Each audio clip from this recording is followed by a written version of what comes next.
Welcome to Block and Build, a podcast from Convergence Magazine. I'm your host and the publisher of Convergence, Caden Mock. On this show, we're building a roadmap for the movement that's working to block the impacts of rising authoritarianism while building the strength and resilience of the broad front that we need to win. Before we get started, I want to invite you to join our subscriber program. Convergence Magazine is an independent publication that relies on the generosity of our readers and listeners to create the rigorous, thoughtful takes that you've come to expect from us week in and week out. You can become a subscriber at convergencemag.com/donate. One more quick announcement, and you might already be aware of this because last week was the first week we did this. We're making some slight adjustments to our publishing schedule here in the new year. The audio podcast will publish to your feed first thing Monday morning, but you also may not be aware that we live stream this show on YouTube almost every single Friday at 2 p.m. Eastern, 11 a.m. Pacific. If you go to Convergence's YouTube and click the notification bell to subscribe, you can join in this conversation live every week. We will put that link to subscribe in the show notes for those of you who are audio listeners and might be interested in the YouTube version of the show. This week on the show, I am joined by Convergence Editorial Board Chair Max Elbaum and Editorial Board Member Jon Liss. We recently published a collective editorial statement called Block and Build 2.0. The piece lays out many of the ways that Block and Build strategy has to reorient to the seismic shifts in the political landscape that are happening as we enter a second Trump term this coming week. Max and Jon will walk us through some of our most important strategic adjustments, as well as wrestle with some of the areas where there are really still a lot of questions and uncertainty because there's a lot that we don't know yet. But first, these headlines. To start us off, while the Los Angeles wildfires are fading from national headlines in favor of Inauguration Day, those fires are far from over. At least 25 people are now confirmed dead, and the Palisades fire is only 31% contained. We've collected some additional resources for mutual aid, and if you're looking to chip in and support the survivors, there's a lot of places you can do that. We will link to those resources in the show notes. Thank you to our production assistant, Kimmy David, for putting that together for us. It also seems that a 6-week ceasefire agreement between Israel and Hamas will hold and be signed today, in spite of Benjamin Netanyahu's best efforts to continue to dog-walk the Biden administration by claiming he might withdraw from the agreement due to some last-minute complications from Hamas, a claim for which he, once again, can provide no evidence. While there were celebrations and a real sigh of relief at this announcement, the ceasefire agreement is coming 467 days too late for the nearly 80% of Gazans who are displaced and the tens of thousands who've been slaughtered. And though Gazans will be allowed to return to the northern part of the Gaza Strip, what are they going to return to? This deal is part of a potential phased peace plan that starts a 6-week clock. Prisoners will be released as part of this deal, and conditions need to be met to initiate the next phase. There is, of course, still a lot to be done here for U.S.-based movements. Ceasefire is, of course, the bare minimum, and the incoming administration doesn't hold any promises of actually changing course, given Trump's predisposition to kleptocracy and his explicit alignment with the evangelical right. The influence of AIPAC and the military-industrial complex also hasn't substantially shifted. These are challenges that the movement for Palestinian liberation will face for years to come. In his farewell address this week, Joe Biden also warned of the threat of an oligarchy of tech billionaires creeping in to overtake American democracy, which, you just figured this one out, Joe? This has been a concrete threat since at least the first Obama administration, which solidified the kind of revolving door between Silicon Valley, the White House, and Capitol Hill that the military-industrial complex enjoys. There's nothing more American than pretending you do not see it when corporate power works for you. But the moment we're in right now has a bit of a different tenor. There's popular discontent with how the big tech overlords are running the show. The emperor has never had any clothes, but more and more people are seeing it. Let's start with TikTok. It seems the proposed ban on the app will go into effect on Sunday since the Supreme Court upheld the law this week. Influencers are dispersing onto other sites, trying to figure out what will be next. Hilariously, to me, a lot of people are leaving for Xiaohongshu, or Red Note, which is another Chinese-owned company. Just evidence that attempts to ban or control specific apps is basically playing legislative whack-a-mole. Meanwhile, Donald Trump will be welcoming all of our favorite tech overlords to his inaugural dais on Monday, including the CEO of TikTok. Many of these companies have made donations of $1 million or more to the ceremony, which is a pittance of their own financial holdings. This performative garbage is a way for big tech to signal their willingness to be collaborators with this administration, which relies deeply on the misinformation spread on their platforms for its power. This all happens on the heels of Mark Zuckerberg going full chud, torching the fig leaf of decency that Meta had before, and ditching the cynical adoption of socially conscious policies while claiming that people quitting their platforms are the ones who are virtue signaling. No, Mark, I think it's you who claims that calling trans people mentally ill is somehow, quote, mainstream discourse in 2025 who are the real virtue signaler here. And the virtue is bootlicking.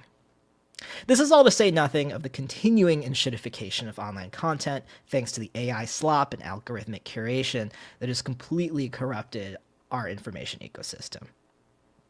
But what this is, I think, perhaps a big setup for a shift in how Americans are spending their time online. Many are posting about these shifts with reactive fear, blindly defending whichever platform has served their material or social needs the best. This form of cope is nothing more than an evolution of the manufactured consent Noam Chomsky warned us about decades ago, but for the social media era. On the other hand, I'm not ready to endorse just ditching en masse.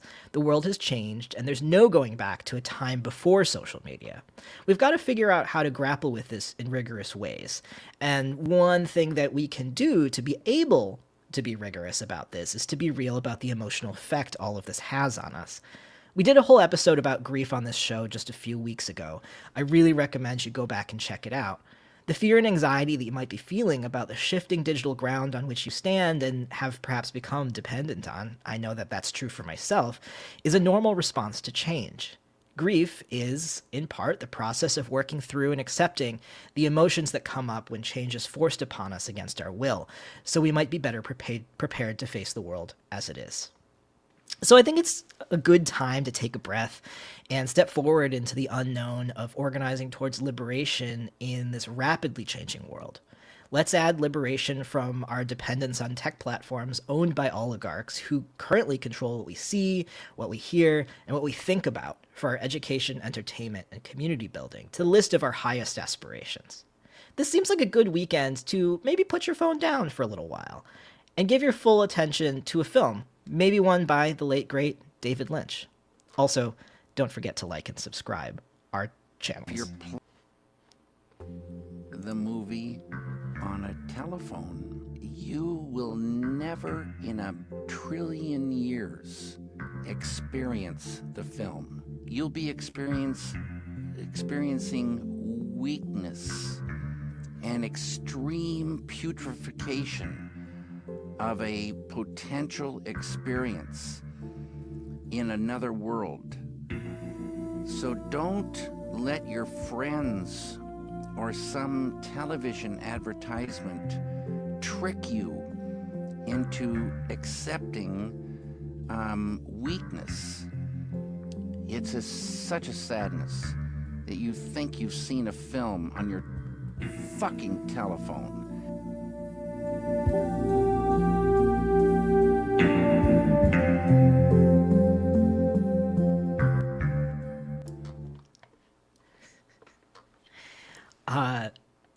So now to our main conversation today. Earlier this week at Convergence, we posted a joint editorial statement that's titled Block and Build 2.0.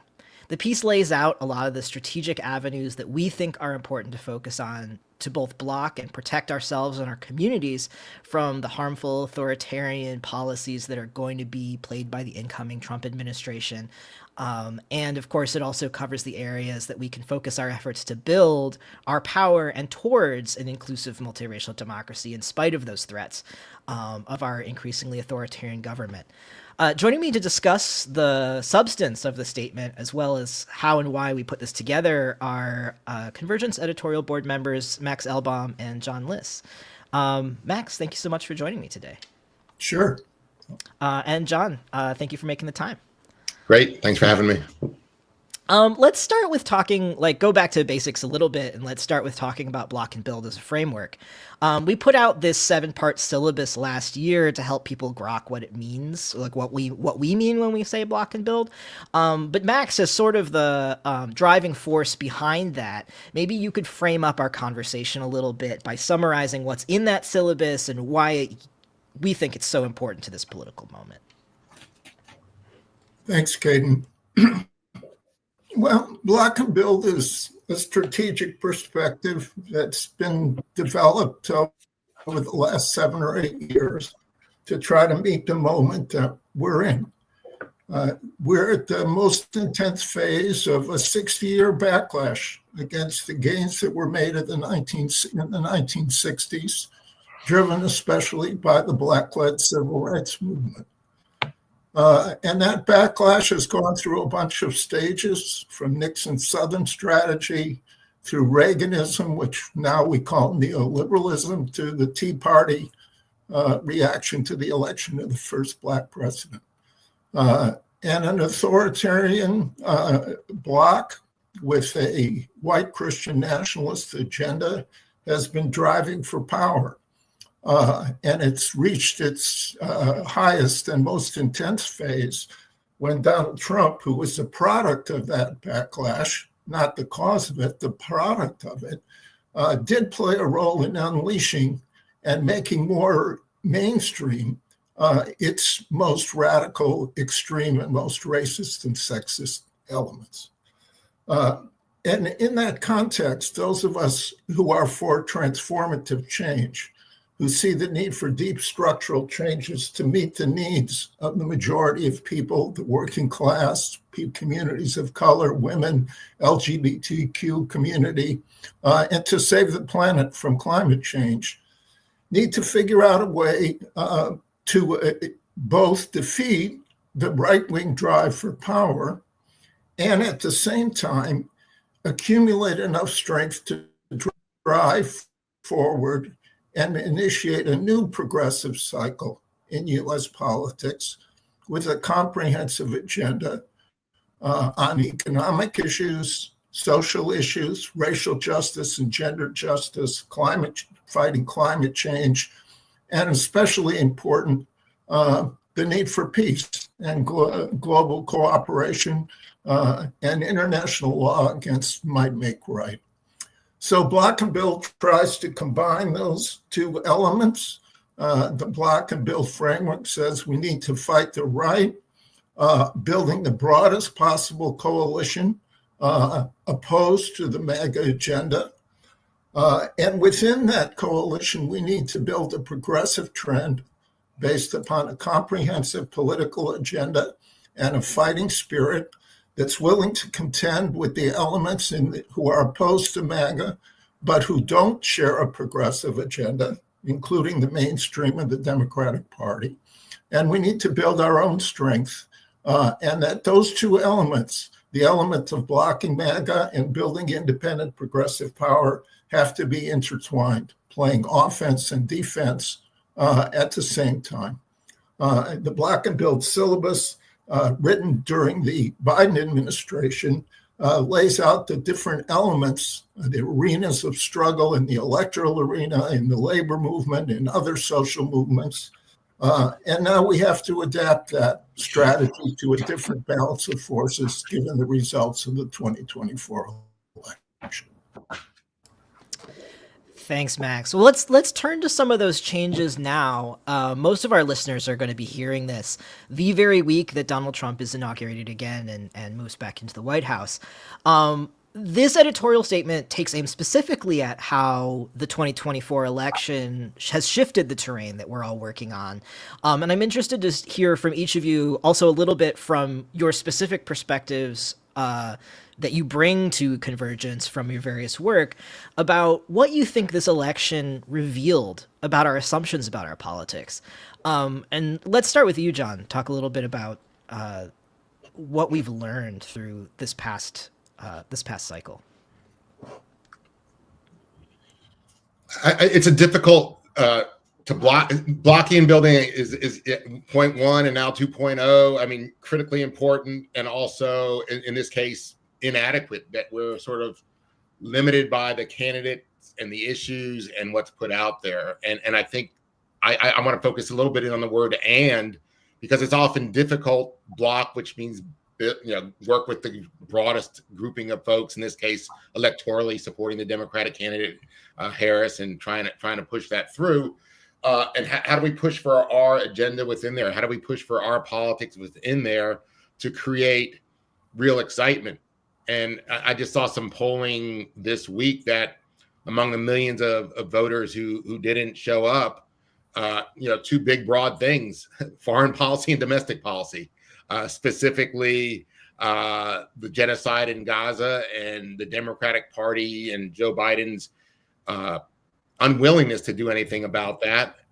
And then domestic policy, the second biggest area was inflation. And it's like, that a party that hasn't had a consistent working class agenda for decades, it's hard to galvanize and move folks around, in many cases, are class issues: inflation, take-home income, which is basically stagnant for 50 years, access to healthcare, a range of issues, and people are feeling it and hurting. And this was not a party calling for the dramatic change that I think people want. So I guess the question is, on the Block side, how do we assert more of our politics? And how can we, to some extent, without our hand fully on the steering wheel, how can we at least help influence how it's going? And then on the build side, I think, again, it really wasn't so much in play, I think, during the last election cycle. But those are the questions. How can we get our candidates out there? How can we support some and punish others? Yeah. What about you, Max? What are your takeaways from this cycle? Well, I think it's interesting to look at the contrast between 2020 and 2024. And I think that tells us a lot about what was missing this time around.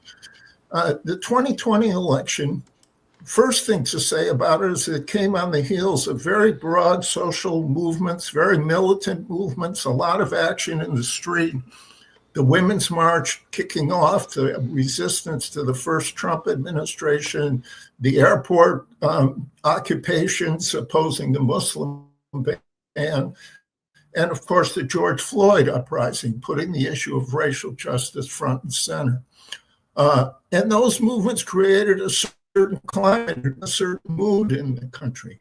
And they also served, along with other work, to highlight the danger and the degree to which Trump and his MAGA bloc were an obstacle to racial equality, to social justice in general, and it created a certain move.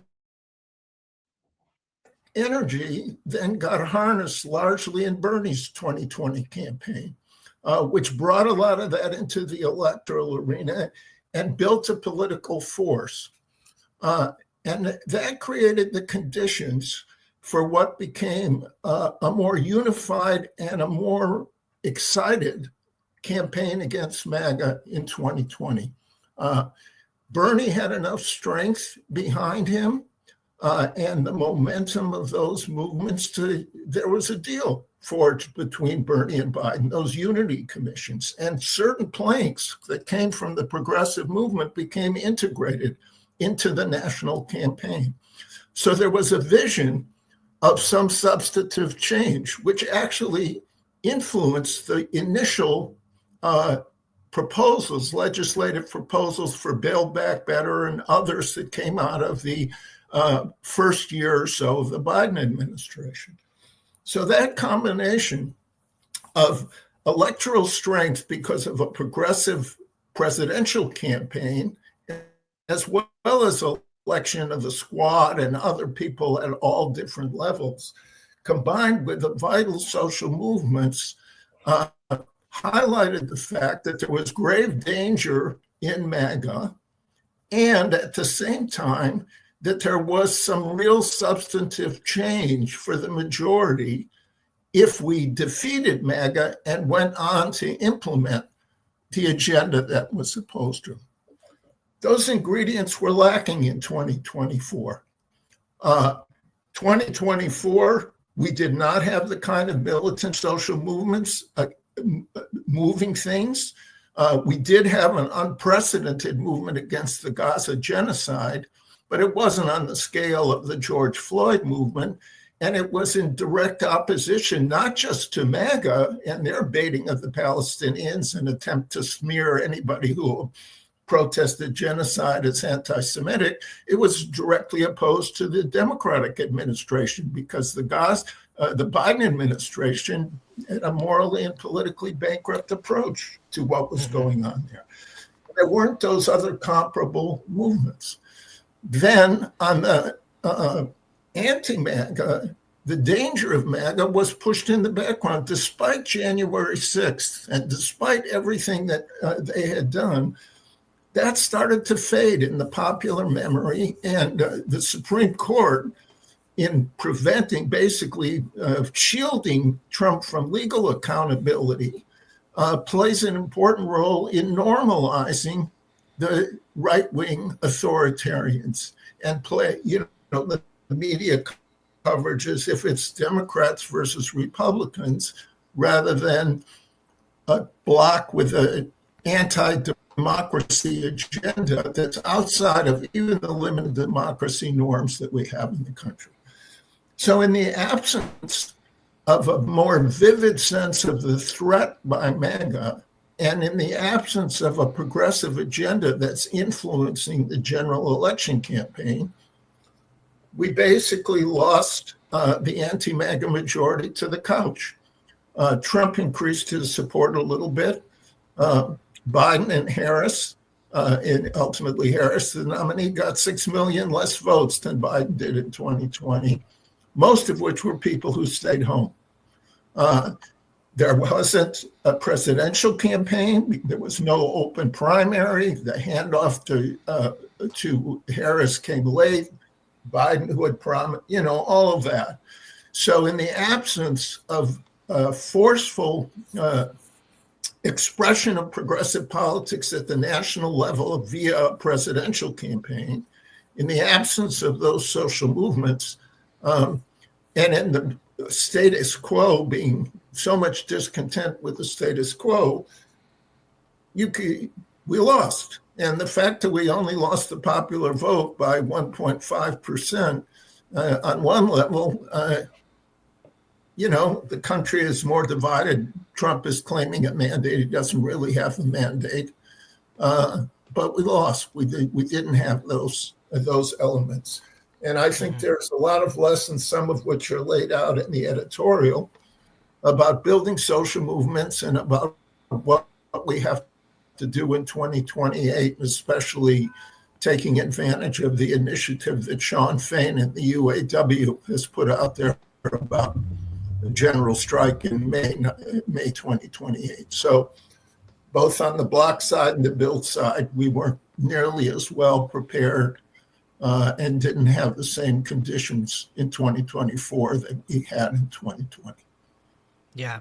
I really want to pull out this piece about I think one of the things that we did some coverage of in this past cycle was also the work that folks working on things like progressive ballot initiatives were able to move in this cycle, and then also election outcomes at the state level, where a lot of times like local or state candidates outperformed the top of the ticket.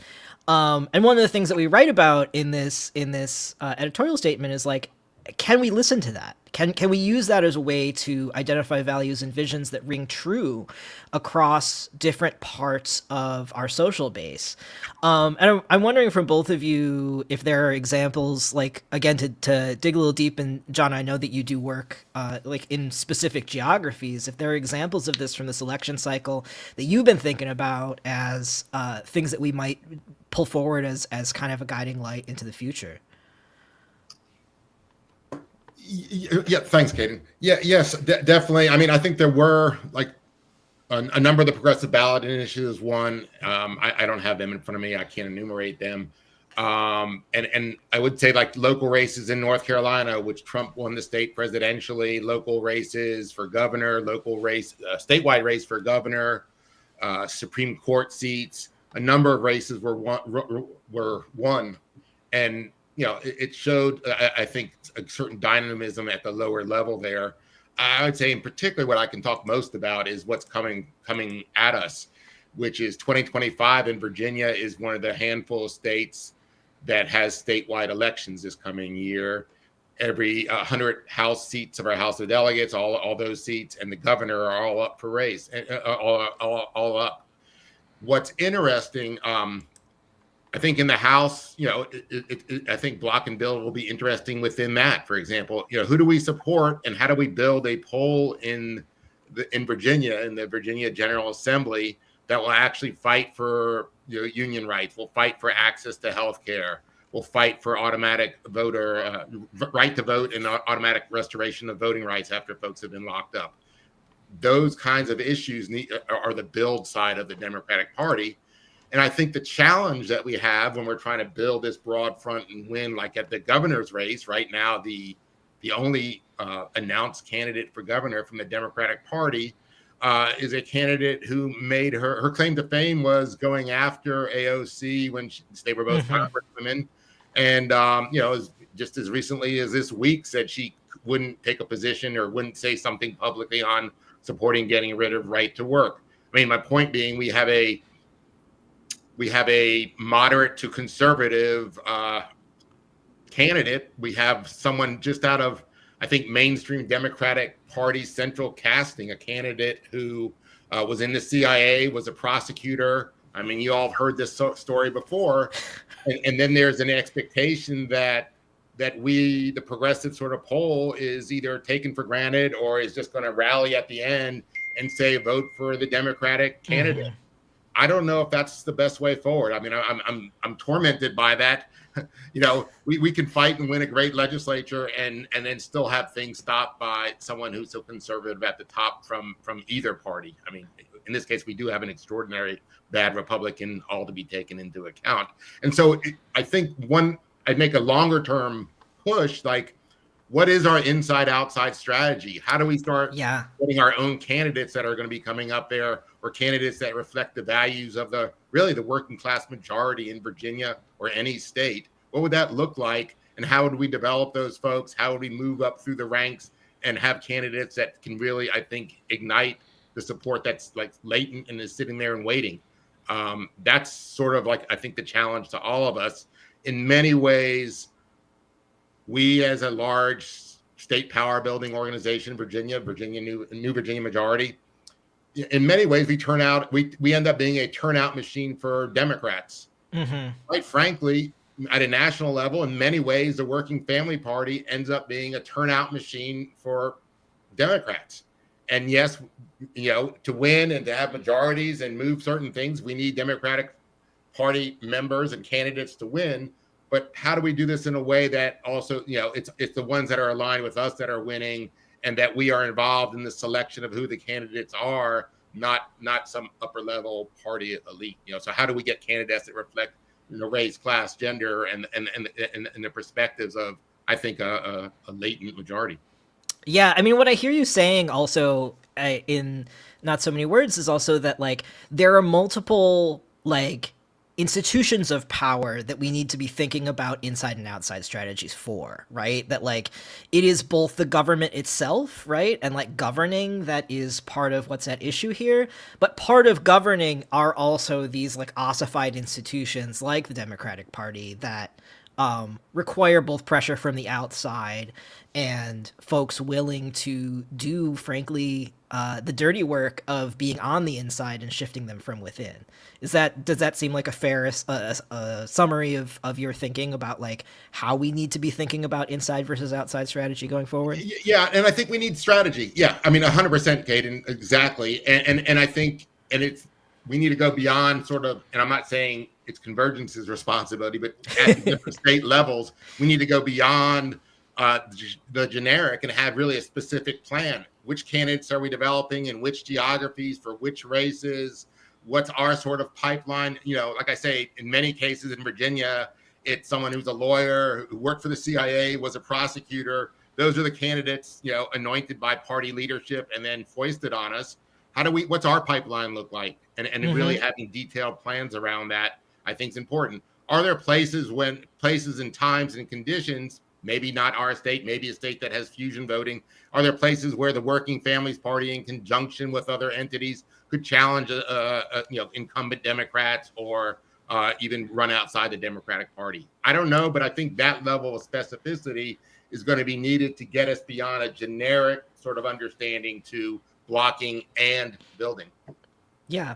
No, that tracks for me. And I also am thinking, as you're saying this, back to conversations that I was in at the Working Families Party's convention last fall, where like the Colorado Working Families Party, for instance, was putting out a vision of in the next, I think, 8 or so years, putting a Working Families Party candidate in the governor's office in that state. That those kinds of specific plans have become more they feel more relevant and urgent to me right now, knowing the kind of power that we lack, frankly, at the federal level,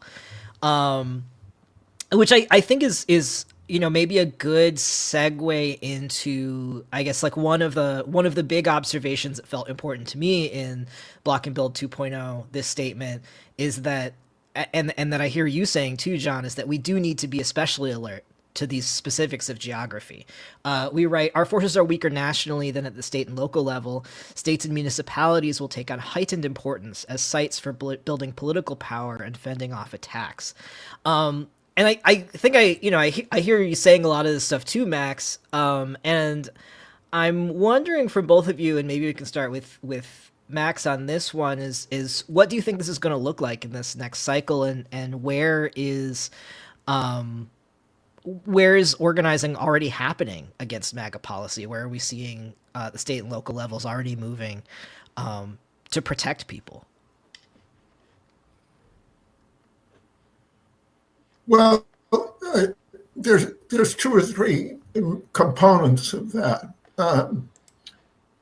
One is we need to look at the right-wing MAGA takeover of the Republican Party.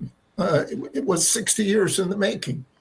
And at a certain point in the 70s, the beginning seeds of the new right developed a strategic orientation, which was their version of block and build, which was they abandoned third-party strategies. They decided to set their sights on a long-term struggle to take over the Republican Party, which meant voting for Republicans over Democrats, but it meant grooming their own candidates and building their own agenda through think tanks, campaigns, organizing, the Federalist Society grooming judges, and the different right-wing organizations grooming candidates, moving up from school boards and local city councils and so on into Congress, and building mass organizations along the way, politicizing the white evangelical church.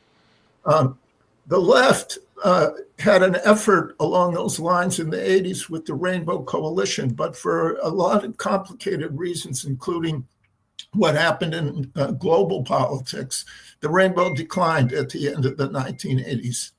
And from the 90s and into the 2000s, the left concentrated on building protest movements.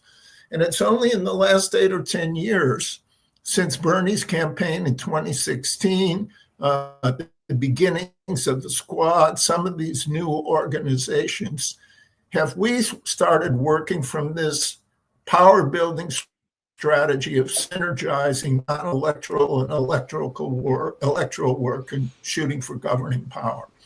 And then that's where these different components come in. We need to work up from school boards, city councils, build a base at that level, communities and states. And I think Jon has a lot more to say about this. But we've seen that start happen in different localities to a certain degree. And Working Families Party, Justice Democrats, and Bernie have all put out in the last 2 months that a top priority is recruiting working class people to run for office. And Justice Dems is on a major campaign now to recruit progressives, and they've emphasized the anti-genocide work. They've been a main supporter of Palestinian rights, supporting all the ceasefire Congress people and those who are for an arms embargo.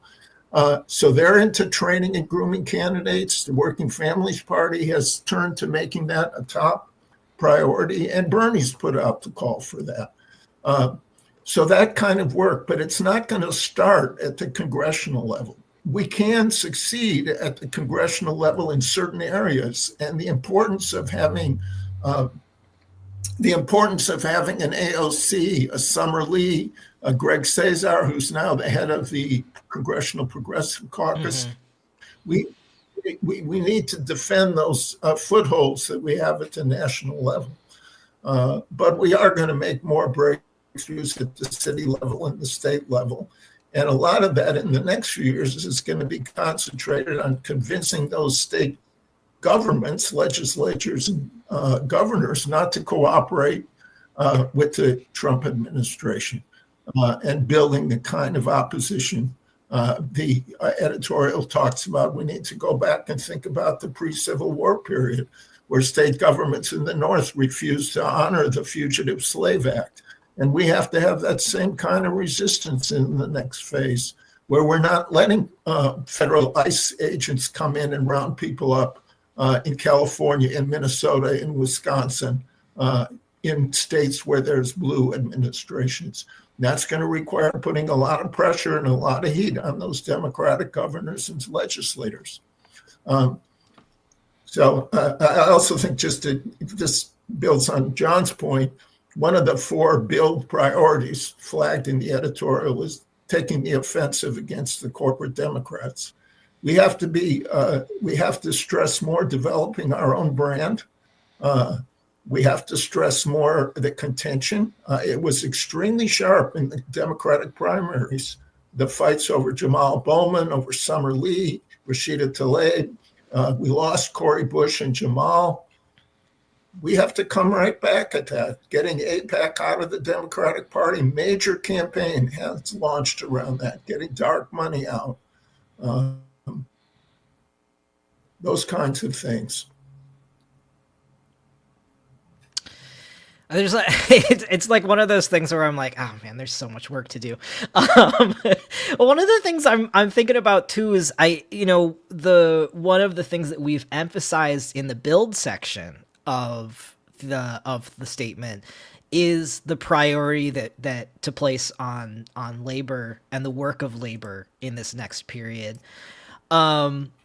And I know, Max, you alluded to Sean Fain's call for a 2028 general strike, but I'm curious to hear from both of you, and Jon, especially coming from the sort of state power building world, thinking about like, what is the way that other formations, labor included, and perhaps labor most of all, fit into these like ambitious plans where there's so much work to do. Yeah, I don't know, Jon. You wanna start us off on that? There's a lot of meat here, or vegetable protein or something. I mean, I want to start with like the bigger conceptual thing, and to some extent we're being driven by the way polling is done about working class college educated, working class non-college educated. It may be a stand-in for manual labor and intellectual labor, though not necessarily. And in many cases, there isn't necessarily a difference in income. So I think a political project that I think is in part of developing an alternative and redeveloping a working class base for the Democratic Party and for our social movements in particular is can we bring together sets of demands around both pieces of the class? Who has access to health care? Who can pay for their kids going to college or is in college debt? Access to abortion and public health. I mean, go through the list, and I think that is sort of those are class questions, and we need to figure out how to articulate it in a way that works for all the pieces of the class, because it takes all those votes coming together. That's one. Secondly, the South in particular, or the Southeast and Southwest, distinct as they are, There's certain lessons there. I mean, again, in a number of states, because of the sort of mix of immigration and new populations moving in, as well as an historic sort of Black or Chicano population in depending on what your state is and the geography, their political geography. And I know in Virginia it's worked this way. When our people of color population is 36, 39% in that range, it puts you within striking distance if you can, and particularly if you have a layer of class over top of that, and you're organizing white people too, is you can actually win elections and carry the politics of the day. There's a number of states, mostly with modernizing economy, which tends to fuel immigration. North Carolina, Georgia, again, I already mentioned Virginia, plus a number of the states in the Southwest, where that potentiality is there. But as a friend often says, demographics is not destiny, right? So right. It's like the subjective part is how do we organize that? And then I'll just sort of close it back by saying, and again, there's an opportunity and a threat there in terms of Southeast and Southwest, but is like, to what extent can community organizing, state power organizing, and labor organizing work really come together? That, in a number of the states where new battery plants and electric car plant, all that stuff's being built, how do we link that union movement with the state power building that's going on in that same state, with the Black and Latinx liberation movements in those states? How do we sort of bring those pieces together? Can we at Convergence and elsewhere help to fuse that? Because I think coming together, we can actually win. If there are distinct struggles that don't cross over, you end up with chunks of people not voting. You end up with chunks of people not supporting the union movement, et cetera, et cetera.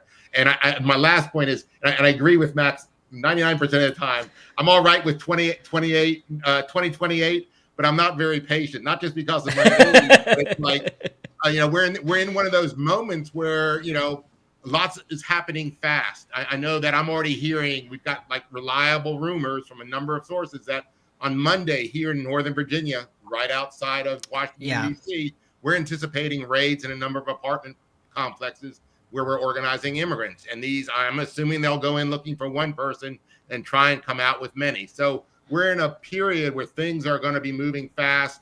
On the backdrop, yes, line up those contracts. Let's go out on May 1st, 2028. But we got a hell of a lot to do in the next 4 years to even get there. Another point on the labor, I was at a session at the UC Labor Center earlier this week. 11 of the unions, teachers unions, faculty unions in California have an agreement, a statewide coalition, contracts coming up in 2025, and they're connected through the Bargaining for a Common Good network in terms of linking. Public school teachers now are demanding bargaining, not just about wages and working hours, but about curricula, about defense of students from ICE, about all kinds of issues that start to spill over into the community issues and have built very powerful labor community alliances. In the first Trump administration, we shouldn't forget that's when the Red for Ed strikes came out, and they were not limited to blue states. Oklahoma, North Carolina, I think a number of other states, there were walkouts by teachers, many of whom vote Republican, but they were militant on the teacher issues, and it's an excellent entryway into those broader community issues and linking racial and gender justice, defense of immigrants, and defense of the education system. We're in a period, basic facts, science, history need defense against this administration. So these fights are going to break out this year. We're not waiting for 2028 on those.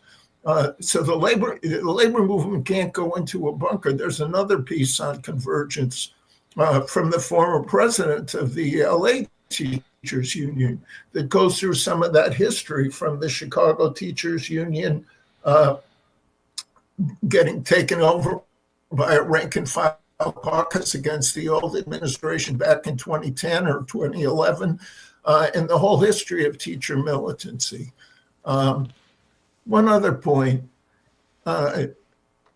this whole college, non-college thing, this is a campaign from the right wing to imply that educational attainment is the definition of class, which is connected to their effort to point to so-called cultural elites and take the attention off the economic elites that run this country.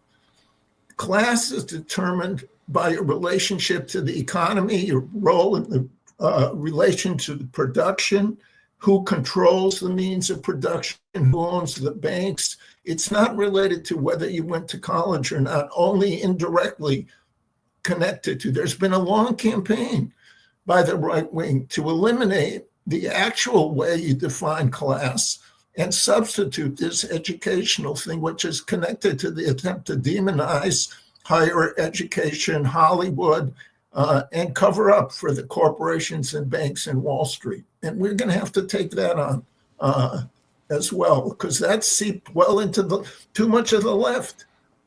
Accepts the idea that college, non-college is the big way you decide who's in the working class.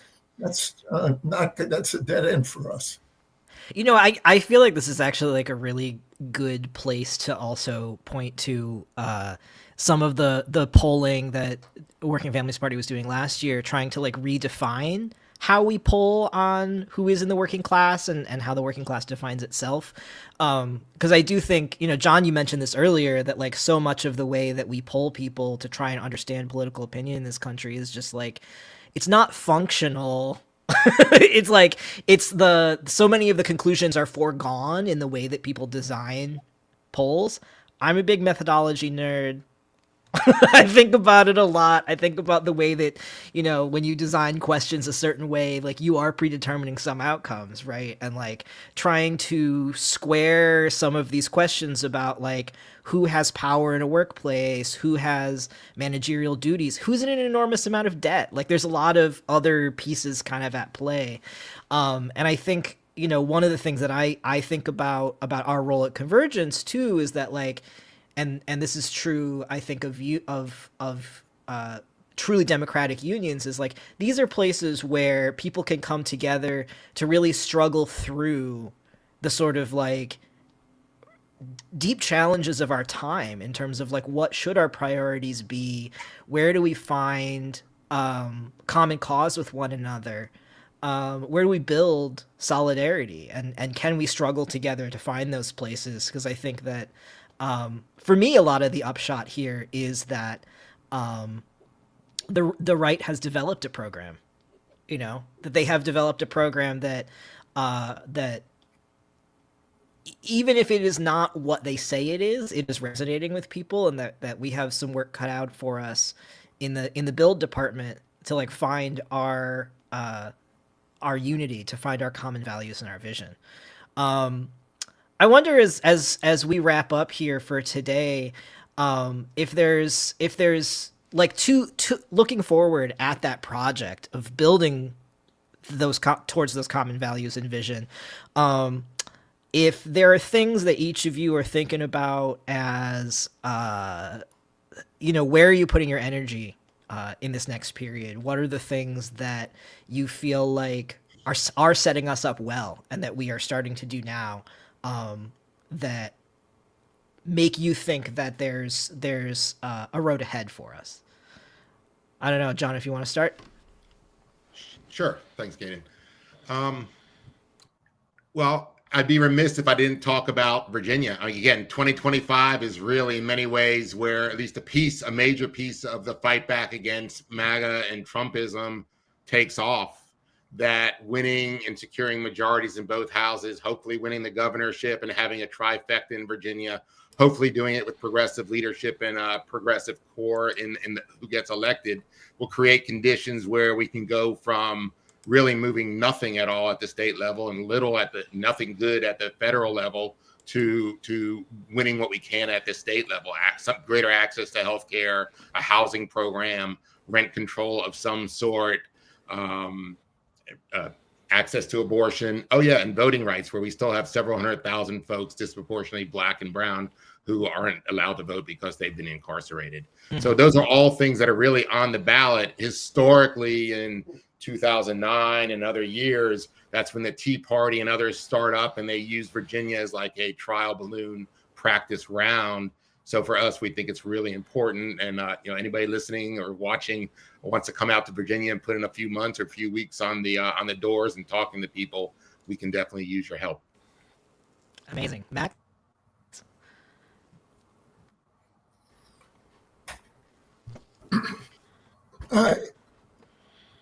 There was a difficulty in linking the day-to-day work that's the foundation for historical change with the big picture of where you are in the global history and in the history of the country, and being able to go back and forth between those two levels and keep your bearings, which is important for a movement not to either get lost in the details and miss the political trends that are shaping the country, or on the other hand, you get lost in abstraction.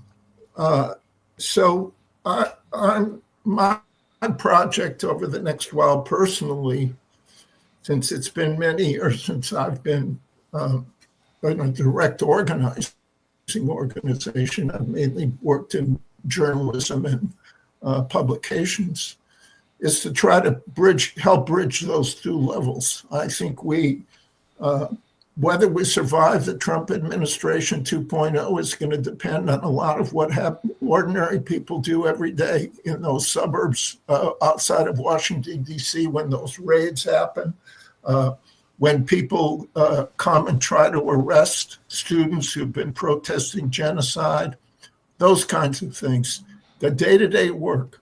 But it is connected to a bigger picture, which is that the post-Cold War global arrangement of U.S. hegemony through its economic strength and its soft power strength and the neoliberal model of capitalism, that period is ending. And we're going to exit from it. And it's a big question about whether we're going to exit from it to the right, to a world full of authoritarian regimes and a more naked form of repression globally, with the use of military force by the United States and other powers that believe in might makes right, or whether we're going to move toward a transition toward a more equal and just world. And that's going to be the stakes, but it's going to be decided in a million little fights in very specific communities, workplaces, and schools. And we have to keep both of those in our field of vision and understand that our work will be informed by understanding where we are in history, but it's where the rubber meets the road in those lots and lots of fights that the outcome gets determined. Yeah. We got our work cut out for us. We've got a lot to do, both in terms of like our feet on the ground, actually doing the spade work, and then also this very important sort of like intellectual, cultural, and I guess I would call it like both an intellectual and cultural intervention on the way that we think about a lot of these questions. And there are no people that I would rather be doing this work with than you all, Max, Jon, the editorial board. It really is. It's been a pleasure, one, talking to both of you today, and also is really a pleasure and a joy to be in struggle with you all as well. Of course, listeners can also, and I encourage you to check out the full editorial statement on our website, convergencemag.com. We are also inviting folks, if you have thoughts, responses, elaborations, other things that you think need deepening in that statement, we're accepting submissions of responses and especially if you're rooted in place, if you're rooted in a specific part of movements. We want to hear how things hit for you and what you're working on here in the new year. This show is published by Convergence, a magazine for radical insights. I'm Caden Mock. Our producer is Josh Elstro. If you have something to say, you can drop me a line. Send us an email to mailbag@convergencemag.com that we'll consider running on an upcoming mailbag episode. And finally, if you would like to support the work that we do at Convergence, bringing our movements together to strategize, struggle, and win in this crucial historical moment, you can become a member at convergencemag.com/donate. Even a few bucks a month goes a long way to making sure our independent small team can continue to build a map for our movements. I hope this helps.